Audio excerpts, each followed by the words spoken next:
Hello friends, welcome back to your YouTube channel economics आसान है। Guys, आज हम इंडियन इकोनॉमिक डेवलपमेंट का chapter number 1 Indian economy on the eve of independence को start करने वाले हैं। हम देखेंगे कि कब फाउंडेशन हुआ ब्रिटिश एम्पायर का और बिफोर ब्रिटिश रूल हमारी इंडियन इकोनॉमी कैसी थी।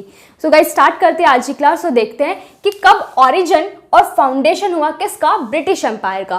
बेसिकली 1608 में ब्रिटिशर्स आ गए थे सूरत में for trading purpose, but Britishers ने रूल करना कब स्टार्ट करा, वो उन्होंने स्टार्ट करा था 1757 में, जब बैटल ऑफ प्लासी हुई थी।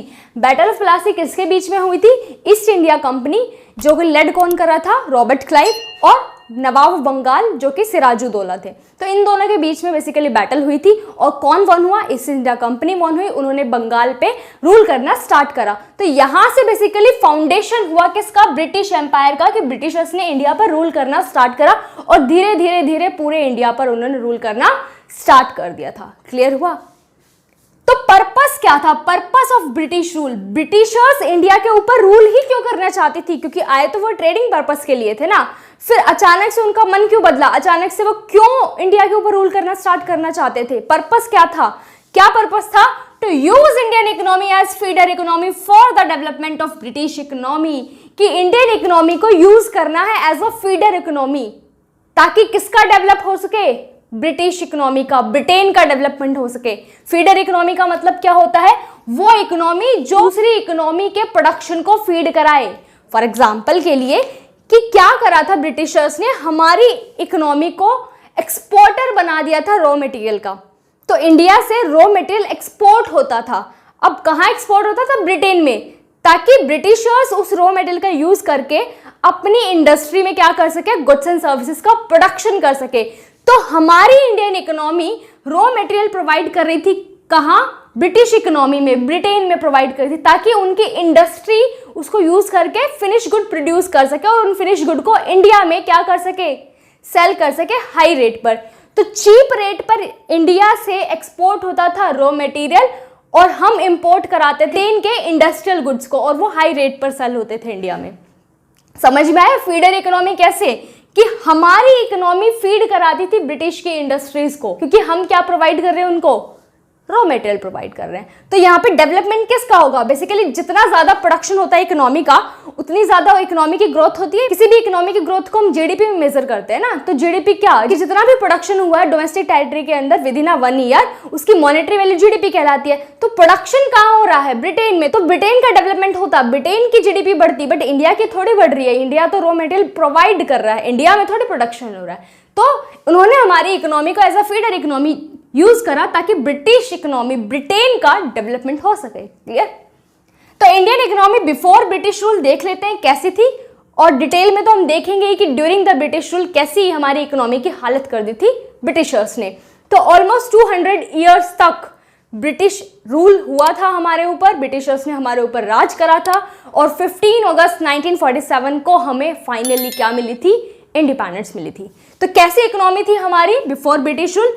प्रोस्पेरस इकोनॉमी थी, मतलब समृद्ध थी हर चीज में, किसी चीज की कोई कमी नहीं थी हमारी इकोनॉमी के अंदर।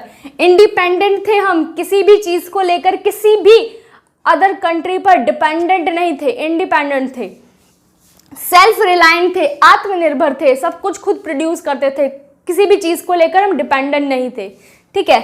एग्रीगेरियन इकोनॉमी थी। मेन जो हमारा लाइवलीहुड था वो क्या था? एग्रीकल्चर था। 75% ऑफ द पॉपुलेशन डायरेक्टली और indirectly depend upon the agriculture.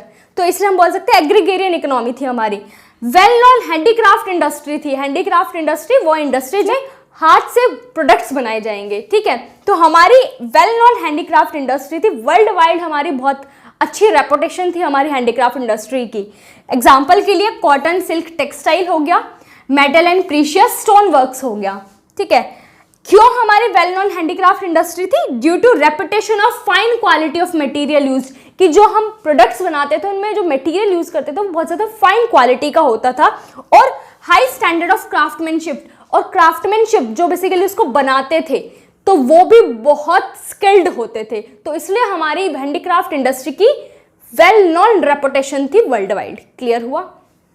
Estimation of national and per capita income की बात करें तो ब्रिटिश गवर्नमेंट ने एज सच कोई एफर्ट नहीं करे थे एस्टिमेट करें वो इंडिया की नेशनल इनकम या per capita income. National income होती है पूरे नेशन की इनकम कि जितना भी प्रोडक्शन हुआ है by normal resident with in the domestic territory हुआ चाहे आउटसाइड द डोमेस्टिक टेरिटरी हो, उसकी मॉनेटरी वैल्यू नेशनल इनकम कहलाती है। और पर कैपिटा इनकम कैसे निकालेंगे, जब हम नेशनल इनकम को डिवाइड कर देंगे टोटल नंबर ऑफ पॉपुलेशन से, ठीक है।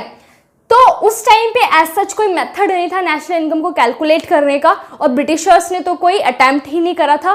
तो कुछ लोग थे जिन्होंने अटेम्प्ट करा था, एस्टिमेशन करा था। फॉर एग्जाम्पल के लिए Dadabhai Naoroji, William Digby, Findlay Shirras, VKRV Rao, RC Desai, सबने अपना एस्टिमेशन लगाया था। तो सबका जो रिजल्ट आया था वो अलग अलग था, तो कॉन्फ्लिक्टिंग रिजल्ट था।